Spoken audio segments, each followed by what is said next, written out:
What's going on, everybody? Thanks for joining me here at Game Out Gaming. This is your host, Marquez, and today we have had an update for Off the Grid. It was an unexpected update, but it was an update nonetheless. So let's go ahead and get into the patch notes and see what we got. All right, now, so for the gameplay, they have fixed aim assist incorrectly being reduced when ghosted target is revealed. Weapons will now switch hands upon limb loss for better player experience. Fall damage no longer damages and detaches legs, but instead damage player health. That's cool. Increase knockdown health by 20% to compensate for lowered TTK, time to kill.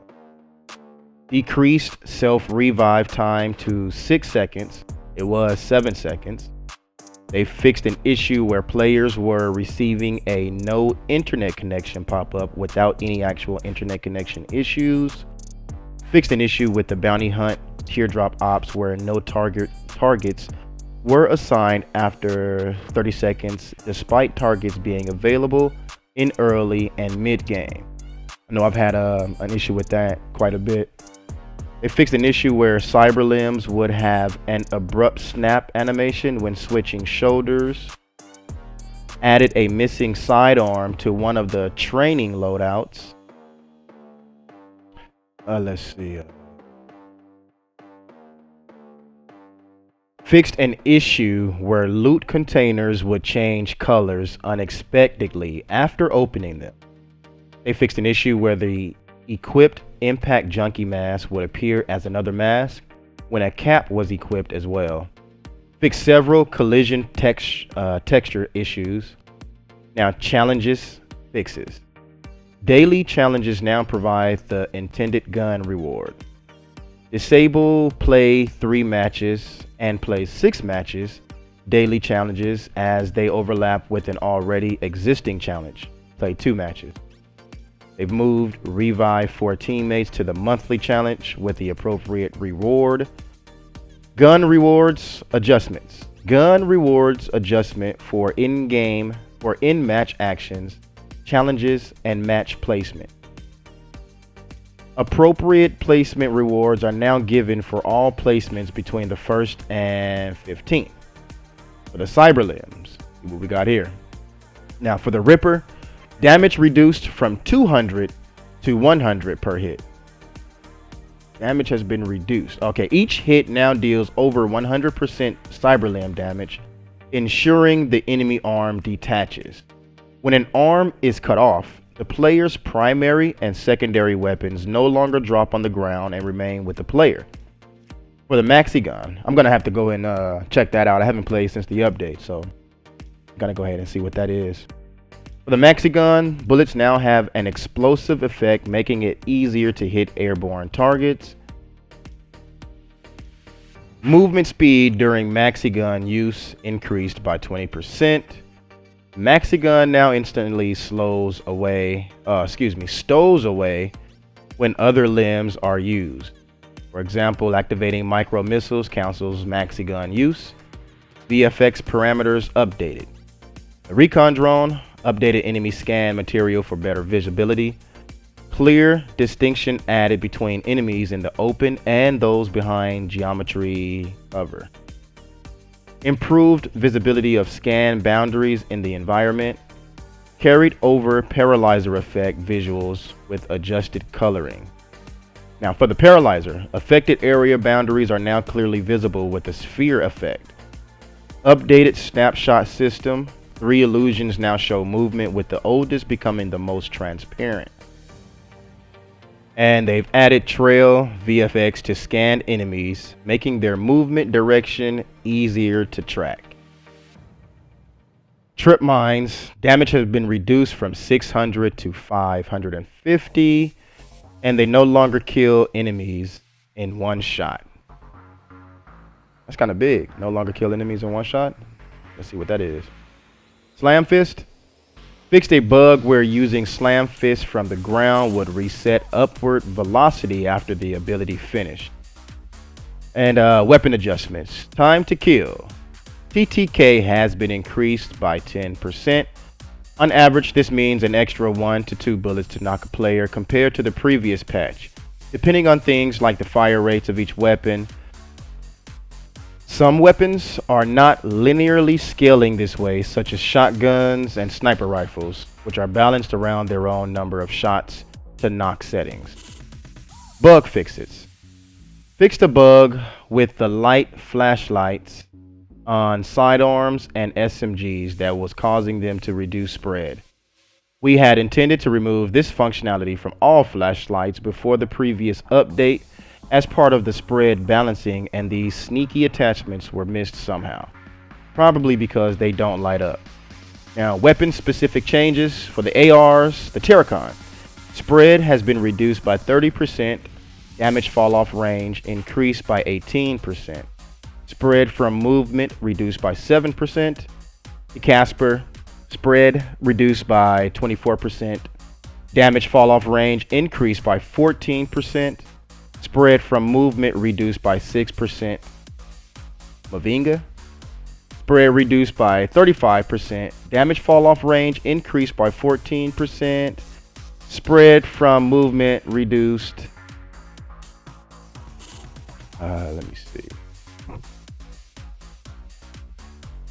by 8%. The M4 Commodore spread reduced by 37%, damage fall off range increased by 19%, spread from movement reduced by 8%. Vulture spread reduced by 26%, damage fall off range increased by 17%, spread from movement reduced by 4%. The Partisans, the spread reduced by 20%, damage fall off range increased by 9%, spread from movement reduced by 7%. For LMGs, the Hawk spread reduced by 36%, damage fall off range increased by 12%, spread from movement reduced by 6%. The Boomslang spread reduced by 32%. The damage fall off range increased by 9%, and spread from movement reduced by 10%. The MR's Proton spreads reduced by 20%. The minimum damage at max range increased to 62.5% was 50%. Spread from movement reduced to 6%. The Echnia spreads reduced by 7%. Minimum damage at max range increased to 72.5% was 50%. Spread from movement reduced to 10%. Now for sidearms, Tap 9 spread reduced by 7%. Spread from movement reduced by 4%. The Type 227's RPM increased to 380 was 350. Spread reduced by 4%.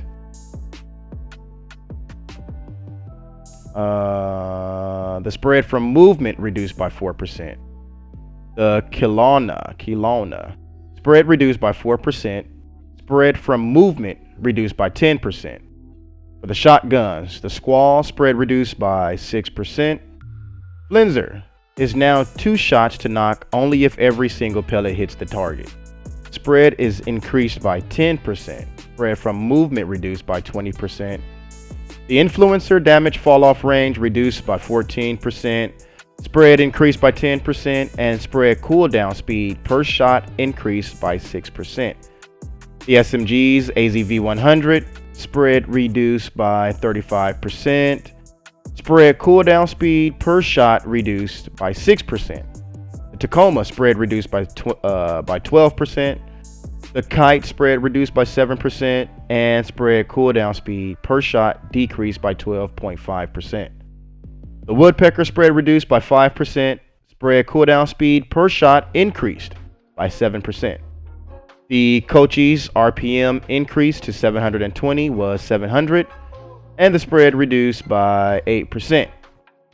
Spread cooldown speed per shot increased by 6%. Now for the snipers.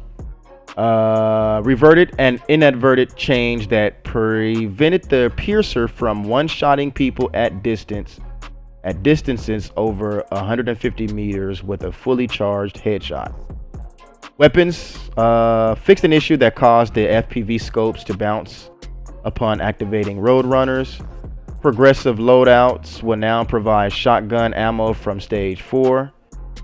Fixed an issue that could cause weapons to glitch into or through the drop pod, becoming unattainable.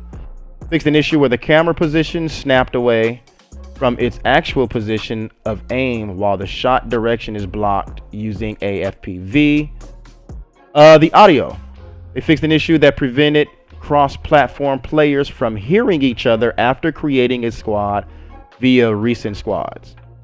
Fixed an issue where other squad members would get muted when using play again with team option. Fixed an issue where push to talk didn't work in the winning team screen. They fixed an issue where jetpack sounds of another player was sometimes not playing. Now the UI and lobby fixed an issue that caused the closest terminal ping button to be missing in spectator when redeploy is available. Added a QR code to the lobby linking to our Discord for easier feedback flow. Audio languages are now written out fully instead of their abbreviations. Fixed an issue where primary weapons will be placed under armor and backpack category instead of its correct slot in the loadout section screen. Fixed an issue where the time survived timer was not properly working. Fixed an issue where invites from a squad made on console sometimes weren't accepted when the accept button was pressed. Fixed an issue where selected appearances could disappear sometimes when using view all offers button. Now for the localizations, they improved localization and correct various spelling errors. Fixed issues with unlocalized text displayed in post-match screen on PS5 in those languages there. Performance and stability. Fixed some issues that caused crashing. And there you have it, everyone. Those are the patch notes in its entirety. Now here's the part where you tell me what you think. Give me your thoughts and opinion on what they did, what you like, what you don't like, what you expected, what you didn't expect. And by the way, if you haven't already, go ahead and hit that subscribe button so you guys can stay up to date with the latest news, tips, tricks, information, everything we have here at GameOut Gaming for Off the Grid. We are on our way to 300 subscribers, almost there.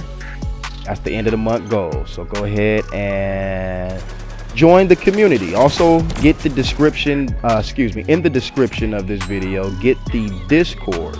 Join the GameOut Gaming community. We'd love to have you. Find out everything that's going on in the community of GameOut Gaming, in the gaming world, and be a part of that. But again, until next time, y'all, let me know again what you guys think. Go ahead and hit me up in the comments. This is your boy Marquez at GameOut Gaming. Until next time, y'all, game out.